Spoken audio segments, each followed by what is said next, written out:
اتل ما أوحي إليك من الكتاب وأقم الصلاة إن الصلاة تنهى عن الفحشاء والمنكر ولذكر الله أكبر والله يعلم ما تصنعون. بسم اللہ الرحمن الرحیم نحمدہ ونصلی علی رسولہ الکریم. نور ہدایت کے عنوان سے MTA پر جو پروگرام آپ کی خدمت میں پیش کیے جا رہے ہیں، ان میں قرآن کریم کی ان آیات کی مختصر تشریح اور تفسیر پیش کی جاتی ہے جن کی تلاوت حضرت خلیفۃ المسیح الخامس سیدہ اللہ تعالیٰ بن نصر العزیز جہری تلاوت والی نمازوں میں فرماتے ہیں. ہفتے کے روز عشاء کی نماز میں دوسری رکعت میں حضرت امیر المومنین ایدہ اللہ تعالیٰ بن نصر العزیز سورۃ البقرہ کی آخری آیت یعنی 287 کی تلاوت فرماتے ہیں. آئیے سب سے پہلے ہم اس آیہ کریمہ کی حضور ایدہ اللہ کی مبارک آواز میں تلاوت کو سنتے ہیں. لا يكلف الله نفسا إلا وسعها لها ما كسبت وعليها ما اكتسبت ربنا لا تؤاخذنا إن نسينا وأخطأنا ربنا ولا تحمل علينا إصرا كما حملته على الذين من قبلنا ربنا ولا تحملنا ما لا طاقة لنا به واعف عنا واغفر لنا وارحمنا أنت مولانا فانصرنا على القوم الكافرين. اللہ اکبر. ابھی ہم نے حضور انور ایدہ اللہ تعالیٰ بن نصر العزیز کی مبارک آواز میں سورہ بقرہ کی آخری آیت 287 کی تلاوت سنی ہے. اس آیت کا اردو ترجمہ پیش خدمت ہے. اللہ کسی شخص پر سوائے اس ذمہ داری کے جو اس کی طاقت میں ہو کوئی ذمہ داری نہیں ڈالتا. جو اس نے اچھا کام کیا ہو وہ اس کے لیے نفع مند ہوگا، اور جو اس نے برا کام کیا ہو وہ اسی پر وبال ہو کر پڑے گا. اور وہ یہ بھی کہتے ہیں کہ اے ہمارے رب، اگر کبھی ہم بھول جائیں یا غلطی کر بیٹھیں تو ہمیں سزا نہ دیجیو. اے ہمارے رب، اور تو ہم پر اس طرح ذمہ داری نہ ڈالیو جس طرح تو نے ان لوگوں پر جو ہم سے پہلے گزر چکے ہیں ڈالی تھی. اے ہمارے رب، اور اسی طرح ہم سے وہ بوجھ نہ اٹھوا جس کے اٹھانے کی ہمیں طاقت نہیں، اور ہم سے درگزر کر اور ہمیں بخش دے اور ہم پر رحم کر، کیونکہ تو ہمارا آقا ہے. پس کافروں کے گروہ کے خلاف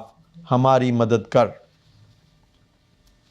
حضرت خلیفۃ المسیح الخامس سیدہ اللہ تعالیٰ بن نصر العزیز نے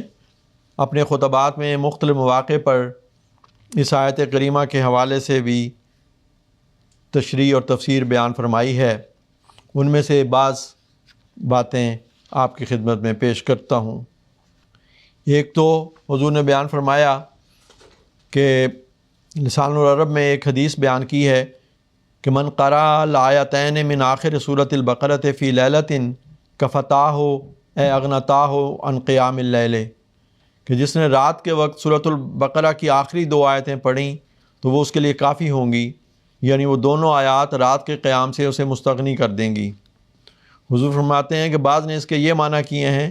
کہ یہ 2 آیات سب سے کم تعداد ہے جو رات کو قیام کے وقت قرات کے لیے کافی ہیں.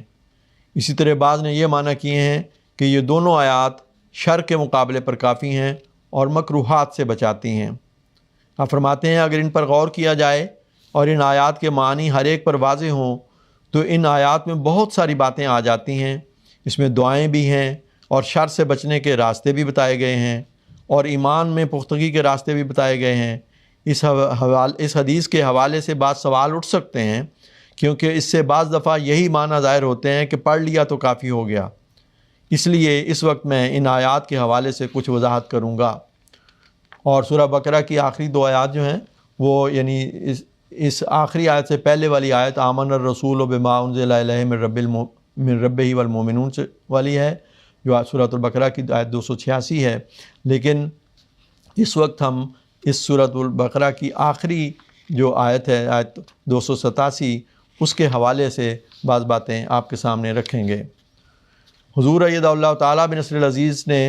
اس حوالے سے فرمایا کہ اللہ تعالیٰ نے شروع ہی اس بات سے کیا ہے کہ لا یکلف اللہ نفسا الا وسعہا، یعنی اللہ تعالیٰ کے احکامات انسانی وسعت کے اندر ہیں۔ اللہ تعالیٰ ایسے احکام دیتا ہی نہیں جو انسانی طاقت سے باہر ہوں۔ لوگ کہتے ہیں جی فلاں حکم بڑا مشکل ہے، اللہ تعالیٰ فرماتا ہے کہ میرا کوئی حکم ایسا نہیں جو طاقت سے باہر ہو۔ حضرت مسیح موعود علیہ الصلوۃ والسلام فرماتے ہیں کہ ہمیں حکم ہے کہ تمام احکام میں، اخلاق میں، عبادات میں حضرت صلی اللہ علیہ وسلم کی پیروی کریں۔ بس اگر ہماری فطرت کو وہ قوتیں نہ دی جاتیں جو حضرت صلی اللہ علیہ وسلم کے تمام کمالات کو ذلی طور پر حاصل کر سکتیں تو یہ حکم ہمیں ہرگز نہ ہوتا کہ اس بزرگ نبی کی پیروی کرو، کیونکہ خدا تعالیٰ فوق طاقت کوئی تکلیف نہیں دیتا، طاقت سے بڑھ کر کوئی تکلیف نہیں دیتا، جیسا کہ وہ خود فرماتا ہے لا یکلف اللہ نفسا الا وسعہا۔ حضور فرماتے ہیں پس یہ جو فرمایا ہے کہ یہ آخری 2 آیات کافی ہیں، یہ صرف پڑھ لینے سے نہیں، بلکہ پہلی آیت میں ایمان پر مضبوط ہونے کا حکم ہے، اور جب ایمان مضبوط ہو جائے تو وہ اس قسم کی حرکت کر ہی نہیں سکتا کہ اللہ تعالیٰ کی کچھ باتوں کو تو مانے اور کچھ کو نہ مانے اور رد کر دے۔ اللہ تعالیٰ فرماتا ہے اسوہ تمہارے لیے رسول اللہ صلی اللہ علیہ وسلم کا قائم ہو گیا، اس لیے ایمان کی انتہائیں حاصل کرنے کے لیے اس اسوے پر چلنے کی راستے تلاش کرو، اور یہ کبھی خیال نہ آئے کہ بعض احکامات ہماری طاقت سے باہر ہیں۔ اللہ تعالیٰ نے مختلف حالتوں میں بعض ایسی سہولتیں بھی دے دی ہیں۔ اسلام میں دین کے معاملے میں سب سے زیادہ سہولتیں ہیں۔ یہ کہا ہی نہیں جا سکتا کہ بعض احکامات ہماری پہنچ سے باہر ہیں جن پہ عمل نہیں ہو سکتا۔ اگر انسان دین کے معاملے میں ضرورت سے زیادہ سہل پسند نہ ہو تو کوئی حکم ایسا نہیں جو بوجھ لگ رہا ہو۔ اگر دنیاوی کاموں کے لیے انسان محنت اور کوشش کرتا ہے تو دین کے معاملے میں کیوں محنت اور کوشش نہیں کر سکتا؟ بس یہ واضح ہو کہ آخری 2 آیات پڑھ لینے سے انسان تمام دوسرے احکامات سے آزاد نہیں ہو جاتا، بلکہ مطلب یہ ہے کہ جو غور کر کے پڑھے گا پھر وہ اس پر عمل بھی کرے گا۔ قیام اللیل سے انسان کس طرح مستغنی ہو سکتا ہے، جبکہ حضرت صلی اللہ علیہ وسلم نے اس کا نمونہ ہمارے سامنے پیش فرما دیا ہے، اور حضرت مسیح موعود علیہ الصلوۃ والسلام نے فرمایا کہ آپ کا اسوہ ہمارے لیے قابل تقلید اور پیروی کرنے کے لیے ہے۔ اگر اس کا کوئی مطلب ہو سکتا ہے تو اتنا کہ ان آیات پر غور کرنے سے اللہ تعالیٰ کی مدد سے ایمان میں اتنی ترقی ہوگی کہ عبادتوں کے لیے جاگنا اور توجہ دینا کوئی بوجھ نہیں لگے گا۔ دیکھیں کیسا خوبصورت مضمون ہے جو عام طور پر لوگوں کے جو مذمومہ تصور ہے اس سے بالکل مختلف ہے، اور قرآن حکیم کی حقیقت کو اور اس کی معرفت کو پیش کرنے والا ہے۔ حضور ایدہ اللہ فرماتے ہیں بخاری میں اس حدیث کے الفاظ صرف اس قدر ہیں کہ من قرأ بالآیتین من آخر سورۃ البقرۃ فی لیلۃ کفتاہ، یعنی جس نے رات کے وقت سورہ بقرہ کی 2 آیات پڑھیں تو وہ دونوں آیات اس کے لیے کافی ہو گئیں۔ آپ فرماتے ہیں اللہ تعالیٰ کی پناہ میں آنے اور اس کا رحم اور بخشش مانگنے کی وجہ سے اللہ تعالیٰ فضل فرمائے گا، تو پھر ایمان میں یہ ترقی ہوتی ہے جو کافی ہوتی ہے، اور عبادات اور نیک اعمال کی طرف پھر توجہ پیدا ہوگی۔ ورنہ اگر یہ خیال ہو کہ صرف آیات پڑھ لینا کافی ہے تو اس آیت میں اللہ تعالیٰ نے یہ فرمانے کے بعد کہ کسی نفس پر اس کی طاقت سے بڑھ کر بوجھ نہیں ڈالا جاتا، پھر یہ کیوں کہا کہ لہا ما کسبت وعلیہا ما اکتسبت؟ یعنی انسان اگر اچھا کام کرے گا تو اس کا فائدہ اٹھائے گا، اور اگر برا کام کرے گا تو نقصان اٹھائے گا۔ صرف آیت کے یا ان آیات کے الفاظ دہرا لینے سے تو مقصد پورا نہیں ہوتا، بلکہ یہاں توجہ اس طرف کروائی کہ اپنی عبادتوں اور اپنے اعمال پر ہر وقت نظر رکھنی پڑے گی،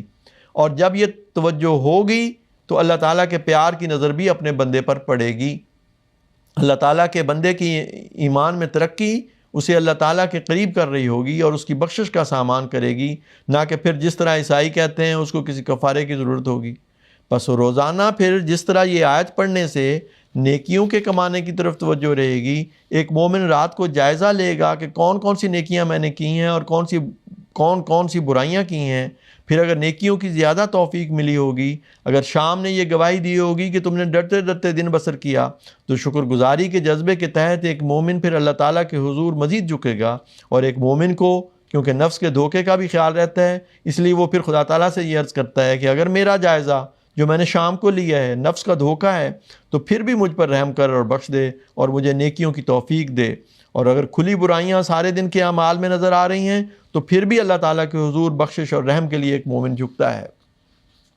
تو حضور فرماتے ہیں کہ آیت کے اگلے الفاظ اسی طرف توجہ دلاتے ہیں اور دعا کی طرف مائل کرتے ہیں. یہ الفاظ بھی تزکیہ نفس کے لیے جامع دعا ہیں، کیونکہ تزکیہ نفس ہی ہے جو خدا تعالیٰ کے قریب کرتا ہے، اور بندہ دعا کے ذریعے سے پھر اللہ تعالیٰ کا قرب پاتا ہے. اور یہ دعائیں کیونکہ خدا تعالیٰ نے سکھائی ہیں، اس لیے اگر نیک نیتی سے کی ہوں اور دل سے نکلی ہوں تو اللہ تعالیٰ کے حضور قبولیت کا درجہ پاتی ہیں. پہلے یہ دعا یہ سکھائی کہ ربنا لا تؤاخذنا ان نسینا او اخطانا، یعنی اے اللہ اگر ہم سے بھول چوک ہو جائے یا کوئی خطا ہو جائے تو ہمیں سزا نہ دینا. ایک مومن یہ عرض کرتا ہے کہ ہم اپنے ایمان میں ترقی کرنے کی ہمیشہ کوشش کرتے رہیں گے، اپنی عبادتوں کے معیار بلند کرنے کی ہمیشہ کوشش کرتے رہیں گے، تیرے تمام احکامات پر عمل کرنے کی ہمیشہ کوشش کرتے رہیں گے، حقوق العباد کی ادائیگی کے لیے ہمیشہ کوشش کرتے رہیں گے. لیکن پھر بھی ایک بشر ہونے کے ناطے اگر ہم کبھی غیر ارادی طور پر یا اپنی سستی کی وجہ سے ان تمام باتوں پر عمل کرنا بھول جائیں، یا اگر ہم سے ان کاموں کی ادائیگی کے دوران کوئی غلطی ہو جائے، نیکی کا کام کرنے کے دوران بھی شیطان پھسلا دے اور وہ نیکی دوسرے کے لیے تکلیف کا باعث بن جائے، جبکہ خود اللہ تعالیٰ نے ایک جگہ فرمایا ہوا ہے کہ صدقہ و خیرات کرو، لیکن ایسا صدقہ یا نیکی جس کے پیچھے تکلیف پہنچانا یا احسان جتانا ہو اس کو اللہ تعالیٰ نے ناپسند فرمایا ہے. اس دعا کے ساتھ یہ مدد مانگی کہ کبھی ایسی صورت ہو جائے تو ہمارا مواخذہ نہ کرنا، بلکہ ہمیں اپنے رحم اور فضل سے سیدھے راستے پر ڈال دینا تاکہ ہمارا کوئی عمل تیری رضا کے حاصل کیے بغیر نہ ہو. حضور فرماتے ہیں پھر فرمایا ربنا ولا تحمل علینا اسرا کما حملتہ علی الذین من قبلنا، یعنی اے خدا ہم پر وہ ذمہ داری نہ ڈالنا جو تو نے ان لوگوں پر ڈالی جو ہم سے پہلے گزر چکے ہیں. یعنی ہم سے کوئی ایسا فعل سرزد نہ ہو جو تیری رضا کے خلاف ہو. ہم ہمیشہ تیرے احکامات پر عمل کے پابند رہیں اور ان لوگوں کی طرح نہ بن جائیں جو ہم سے پہلے گزرے اور جنہوں نے تیرے احکامات کو پس پشت ڈال دیا اور تیری ناراضگی کے مورد بن گئے. بس ہمیں تو ہر کام کے کرنے کے لیے تیری مدد کی ضرورت ہے. کبھی ایسا وقت نہ آئے کہ ہماری شامت اعمال ہمیں تجھ سے دور لے جائے، کبھی ایسا وقت نہ آئے کہ ہم تیرے احکامات پر عمل کرنے والے نہ ہوں. یہ تو ظاہر ہے کہ اللہ تعالیٰ ایسا بوجھ انسان پر نہیں ڈالتا جو اس کی طاقت اور وسعت سے باہر ہو، بس انسان کی کمزوریاں ہی اسے ان نیکیوں سے دور لے جاتی ہیں جن کے کرنے کا اللہ تعالیٰ نے حکم فرمایا ہے. تو اللہ تعالیٰ سے یہ دعا ہے کہ ہم نے جو تیرے سے عہد کیے ہیں وہ ہم کبھی نہ توڑیں، جس طرح پہلے لوگوں نے توڑے اور پھر ان کو سزا کا سامنا کرنا پڑا. اسر کے معنی کئی ہیں جن میں سے ایک عہد اور معاہدہ بھی ہے، اس لیے اس حوالے سے میں نے یہ بات کی ہے. اس کے علاوہ اور بھی کئی معنی ہیں، مثلا بہت مشکل قسم کا معاہدہ، بہت بڑی ذمہ داری جس کے نہ کرنے سے پھر سزا ملے، کوئی گناہ یا جرم. اس لحاظ سے ایک مومن دعا مانگتا ہے کہ پہلے لوگ اپنے وعدے پورے نہ کر سکے اور وہ وعدے پورے نہ کر کے، معاہدوں پر عمل نہ کر کے، احکامات پر عمل نہ کر کے تیری سزا کے مورد بنے. اے اللہ تعالیٰ تو ہمیں ایسے اعمال سے بچانا. پھر فرمایا کہ ربنا ولا تحملنا ما لا طاقت لنا بہ، کہ اے اللہ ہم پر کوئی ایسا بوجھ نہ ڈالنا جس کی ہم میں طاقت نہیں ہے. اللہ تعالیٰ بعض دفعہ دنیاوی امتحانوں کے ذریعے سے بھی بندوں کو آزماتا ہے، تو یہاں اس حوالے سے بھی دعا ہے کہ اللہ تعالیٰ کسی بھی قسم کے دنیاوی امتحان اور ابتلا سے ہمیں بچائے. ایسا نہ ہو کہ کوئی بھی امتحان ہماری طاقت سے باہر ہو. حضور فرماتے ہیں اصل میں تو مومن کو ہمیشہ روحانی ابتلاؤں کے ساتھ دنیاوی امتحانوں سے بھی بچنے کی دعا مانگتے رہنا چاہیے. یہ نہیں کہ جب حالات اچھے ہوں تو یاد خدا نہ رہے، لیکن اللہ تعالیٰ بعض اوقات دنیاوی لحاظ سے بھی مومنوں کو آزماتا ہے. تو ایک مومن اس دعا کو ہمیشہ سامنے رکھتا ہے کہ میرا امتحان کسی بھی طرح میری طاقت سے بڑھ کر نہ ہو، کیونکہ بعض دفعہ دنیاوی امتحانوں کی وجہ سے روحانی ابتلا بھی آ جاتے ہیں. اگر اللہ تعالیٰ نے کسی قسم کا دنیاوی امتحان لینا بھی ہے تو اتنی طاقت بھی عطا فرمائے کہ میں اسے برداشت کر سکوں. فرماتے ہیں کئی طریق سے اللہ تعالیٰ آزماتا ہے، اولاد کے ذریعے سے، مال کے ذریعے سے، اور بہت سارے ذرائع ہیں. تو ہر صورت میں ایک مومن کو خدا تعالیٰ کی پناہ کی تلاش کرتے رہنا چاہیے اور ہر دو قسم کے ابتلاؤں سے بچنے کے لیے یہ دعا سکھلائی کہ یہ دعا مانگو کہ واعف عنا، کہ اگر ارادتاً یا غیر ارادی طور پر بھی ہم نے وہ کام نہیں کیے جو ہمیں کرنے چاہیے تھے اور اس کے نتیجے میں ابتلا آیا ہے، تو ہم التجا کرتے ہیں کہ ہماری پردہ پوشی فرماتے ہوئے ہمیں معاف فرما اور ہمیں اس کے بد اثرات سے بچا لے۔ پھر فرمایا کہ یہ دعا کرو کہ وغفر لنا، ہمیں بخش دے۔ غفارہ کے معنی ڈھانکنے کے بھی ہیں، اور اس طرح معاملے کو درست کرنے اور اصلاح کرنے کے بھی ہیں، اور مٹا دینے کے بھی ہیں۔ گویا یہ دعا ہے کہ اے اللہ، ہمارے تمام ایسے کام جو تیرے نزدیک غلط ہیں، ہماری خطا معاف کرتے ہوئے ان کے بد اثرات کو مٹا دے اور انہیں ختم کر دے، اور آئندہ ہمیں اپنے معاملے درست رکھنے اور ہمیشہ اصلاح کی طرف مائل رہنے کی توفیق بھی عطا فرما، تاکہ ہماری خطائیں کبھی تیری ناراضگی مول لینے والی نہ بنیں۔ حضور رضی اللہ فرماتے ہیں، پھر فرمایا یہ دعا کرو ورحمنا، ہم پر رحم کر، یعنی ہمارے سے نرمی اور مہربانی کا سلوک رکھ، محض اور محض اپنے رحم کی وجہ سے ہماری غلطیوں کو معاف فرما، اور نہ صرف معاف فرما بلکہ تیرے رحم کا تقاضا ہے کہ اس معافی کے ساتھ ہمیں آئندہ غلطیوں سے بچنے اور اپنی رضا کے حصول کی توفیق بھی عطا فرما، ایسے کام کرنے کی توفیق عطا فرما جو تیری رضا حاصل کرنے والے ہوں، تاکہ ہم ہمیشہ ان لوگوں میں شمار ہوں جن پر تیرے پیار کی نظر پڑتی رہتی ہے، اور ان غلطیوں کی وجہ سے ہماری ترقی کی رفتار کبھی کم نہ ہو، اور نہ کبھی ہماری غلطیوں کی وجہ سے ہماری ترقی رکے۔ حضور رضی اللہ فرماتے ہیں، پھر فرمایا انت مولانا، تو ہمارا آقا اور مولا ہے، اور تیرے علاوہ کوئی نہیں جو ہمارے سے عفو کا سلوک کرے، مغفرت کا سلوک کرے، رحم کا سلوک کرے۔ یہ اللہ تعالیٰ کی ذات ہی ہے جو اپنے بندوں سے ایک انتہا تک عفو اور مغفرت اور رحم کو لے جاتی ہے۔ ہماری ذاتی کمزوریوں سے بھی جماعت پر اثر نہ آئے، کیونکہ بعض دفعہ ذاتی کمزوریوں کی وجہ سے بھی لوگ جماعت پر انگلی اٹھا رہے ہوتے ہیں، اور جماعتی کمزوریاں بھی بعض دفعہ ہو جاتی ہیں، عہدیداروں کی طرف سے بھی ہو جاتی ہیں، تو لوگوں کو جماعت پر انگلی اٹھانے کا کبھی موقع نہ دیں۔ اور جب ہمارا یہ دعویٰ ہے کہ ہم الہی جماعت ہیں اور ہماری کمزوریوں کی وجہ سے دنیا کو انگلی اٹھانے کا موقع ملے، تو پھر دنیا یہ کہے گی کہ ان لوگوں کے یہ عمل ہیں اور ان کی وجہ سے خدا تعالیٰ ان کو پکڑ رہا ہے۔ اللہ تعالیٰ نے ہم پر رحم نہ کیا، ہم سے مغفرت کا سلوک نہ کیا اور سزا دی، تو دنیا تو پھر یقیناً یہی کہے گی کہ ان کے عمل کی وجہ سے خدا تعالیٰ ان کو پکڑ رہا ہے۔ اور اس دنیا میں ہمیں اللہ تعالیٰ سے یہ دعا مانگنی چاہیے کہ اگر یہ ہوگا تو پھر اس سے دنیا میں تیرا پیغام پہنچانے میں روک پیدا ہوگی۔ حضرت مسیح موعود علیہ الصلوۃ والسلام کی جو جماعت ہے، اس کے سپرد تیرا یہ پیغام دنیا میں پہنچانے کا جو بھی کام کیا گیا ہے، اس میں پھر روک پیدا ہوگی۔ بس تجھ سے بھیک مانگتے ہیں کہ اے ہمارے مولا، ہم سے سختی کا سلوک نہ کر، ہماری غلطیوں پر ہماری اصلاح کرتا رہے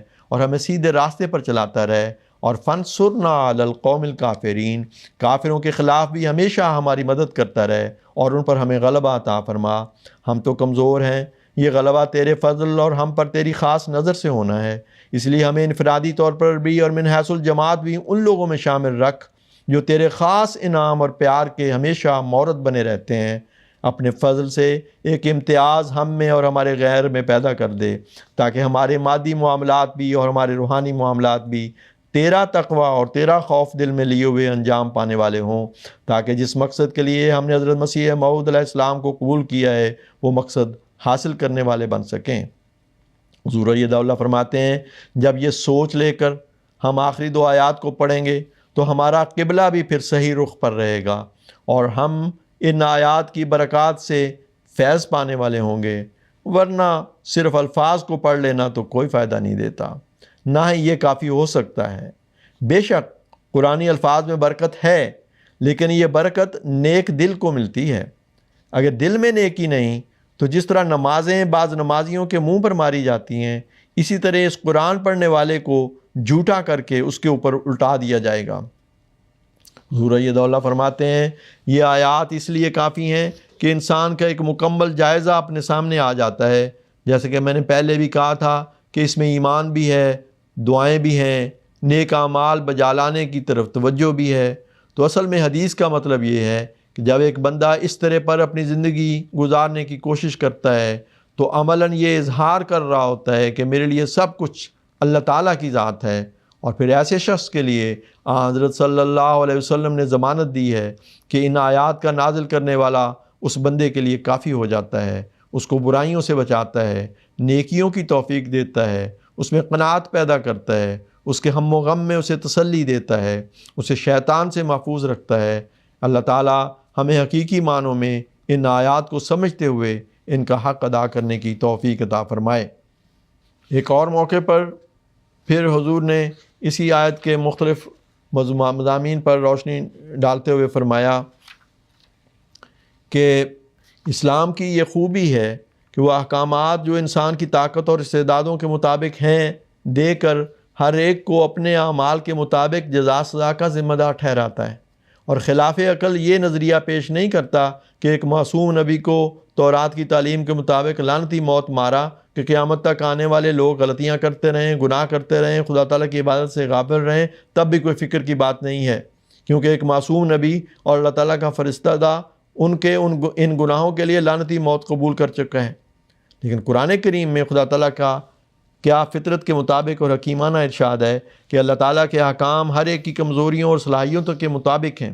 اور پھر یہ کہ انسان کا نیک اعمال بجا لانا اور ان کو بجا لانے کے لیے کوشش کرنا اسے تمام گناہوں سے کلیتاً پاک نہیں کر دیتا، کیونکہ جیسا کہ حدیث میں آیا ہے کہ انسان کی رگوں میں شیطان خون کی طرح دوڑ رہا ہے، اس لیے کئی ایسے مواقع پیدا ہو سکتے ہیں کہ انسان بعض غلطیاں اور گناہ غیر ارادی طور پر کر لے، تو اس کا کام ہے کہ استغفار کرتے ہوئے ان سے بچنے کی کوشش کرے اور نیکیوں کی طرف بڑھنے کی کوشش کرے، ان اعمال کو بجا لانے کی کوشش کرے جن کے کرنے کا اللہ تعالیٰ نے حکم فرمایا ہے، اپنے اندر پاک تبدیلیاں پیدا کرنے کے لیے ایک جد و جہد کرے، تو خدا تعالیٰ جو وسیع تر رحمت والا ہے اور وسیع تر بخشش والا ہے اپنے بندے کی طرف بخشش اور رحم کی نظر سے متوجہ ہوتا ہے۔ پس یہ خوبصورت تعلیم ہے جو قرآن کریم نے ہمیں دی ہے، جس کے لیے کسی کفارے کی ضرورت نہیں ہے، جیسا کہ میں نے کہا تھا کہ حضرت مسیح موعود علیہ الصلوۃ والسلام نے اس بات کی وضاحت فرمائی ہے۔ اس کا کیا مطلب ہے کہ لا یکلف اللہ نفسا الا وسعہا، اور یہ کس طرح اور کن کن باتوں پر حاوی ہوتا ہے، وہ کون کون سی حالتیں ہیں جہاں انسان اپنے اعمال کا مکلف نہیں اور کہاں وہ قابل مواخذہ ہوگا۔ ایک یہ کہ اللہ تعالیٰ کسی کو اس کی وسعت علمی سے زیادہ تکلیف نہیں دیتا، گو یہاں یہ تو پتہ چلتا ہے کہ خدا تعالیٰ کسی کی وسعت علمی سے زیادہ اس پر بوجھ نہیں ڈالتا، لیکن ساتھ ہی خدا تعالیٰ فرماتا ہے کہ قل رب زدنی علما۔ اب یہ دعا جو حضرت صلی اللہ علیہ وسلم کو سکھائی گئی، جن کو ایسا علم دیا گیا تھا جو قیامت تک کے علوم پر حاوی ہے، اور جو قرآن کریم نازل ہو رہا تھا خدا تعالیٰ کے علم میں تھا کہ کیا کیا علم و عرفان کے خزانے آپ پر نازل ہونے والے ہیں، اس وقت اللہ تعالیٰ نے فرمایا قرآن کریم کے نازل ہونے کے بارے میں جلدی سے کام نہ لو، بلکہ یہ دعا کیے جا کہ اللہ تعالیٰ ہمیشہ علم میں ترقی دیتا رہے، تاکہ علم و عرفان کا جو سمندر اللہ تعالیٰ نے آپ کے سینے میں موزن فرمایا تھا اس میں وسعت پیدا ہوتی چلی جائے۔ اور جب قرآن کریم نازل ہو گیا تب بھی آپ صلی اللہ علیہ وسلم کی یہ دعا تھی، تو آپ کے ماننے والوں کو اس دعا کی کس قدر ضرورت ہے اور اپنے علم کو وسعت دینے کی کس قدر ضرورت ہے۔ اس کے لیے آپ نے اپنی امت کو نصیحت بھی کی ہے کہ علم حاصل کرو، خواہ اس کے لیے تمہیں چین تک جانا پڑے، یعنی علم کے حصول کے لیے محنت کرو اور اپنے علم میں اضافے کی طرف تا زندگی توجہ دیتے رہو۔ بے شک اللہ تعالیٰ فرماتا ہے کہ کسی نفس کو وہ تکلیف میں نہیں ڈالتا، یعنی کسی شخص کو اس وقت تک اس کا مکلف نہیں کرتا، اس کی جواب دہی نہیں کرتا جب تک کسی معاملے میں اس کی وسعت اور صلاحیت اور استعداد نہ پیدا ہو جائے، لیکن ساتھ ہی یہ بھی فرمایا ہے کہ حقیقی مومن کو علم کے حصول کی بھی کوشش کرنی چاہیے اور یہ صلاحیتیں پیدا کرنی چاہیے، اور حتی الوسع اپنے علم کو بڑھانے کے لیے دعا بھی کرنی چاہیے۔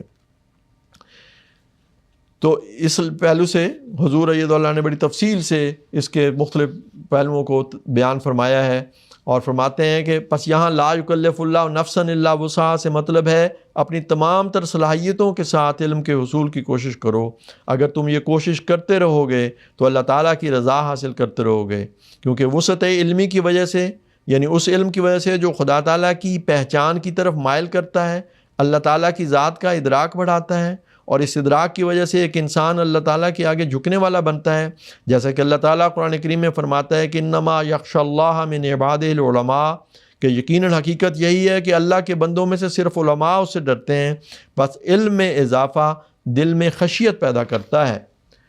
یہاں ان علماء کا ذکر نہیں ہو رہا جو نام نہاد اور سطحی علماء ہیں، سطحی علم حاصل کر کے اپنے علم سے دوسروں کو مروب کرنے کی کوشش کرتے ہیں، بلکہ وہ لوگ جو جوں اللہ تعالیٰ کے فضل سے اپنے علم میں اضافہ ہوتا دیکھتے ہیں، وسعت علمی اور خدا کی ذات کا ادراک انہیں ہوتا جاتا ہے، اور جس طرف دیکھیں وہی راہ ہے تیرے دیدار کا حقیقی مفہوم انہیں سمجھ آتا ہے۔